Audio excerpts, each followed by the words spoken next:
بسم اللہ الرحمن الرحیم۔ السلام علیکم ناظرین، آپ دیکھ رہے ہیں ہمارا چینل خوابوں کی تعبیر۔ امید کرتی ہوں کہ آپ سب خیریت سے ہوں گے اور دعاؤں میں مجھے یاد رکھے ہوں گے۔ تو ناظرین، ہمارا آج کا ٹاپک ہے خواب میں کعبہ شریف دیکھنا یا کعبہ شریف کا طواف کرنا۔ اکثر ناظرین یہ کہتے ہیں کہ ہم نے خواب میں کعبہ شریف دیکھا ہے پر ہمیں اس کی تعبیر نہیں پتہ۔ آج ہم آپ کو کعبہ شریف دیکھنے کی تعبیر بتائیں گے۔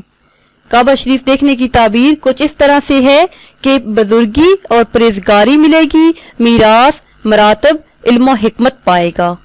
اور کعبہ شریف کا طواف کرنا کیسا ہے؟ کعبہ شریف کا طواف کرنا بزرگوں میں شامل ہو، دین میں کامل ہو اور ایسے کام کرے جو حج کے برابر ہوں۔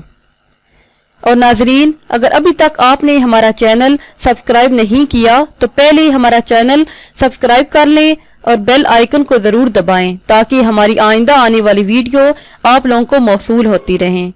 تو دعاؤں میں یاد رکھیے گا، ملتے ہیں کچھ ٹائم کے بعد۔ خدا حافظ۔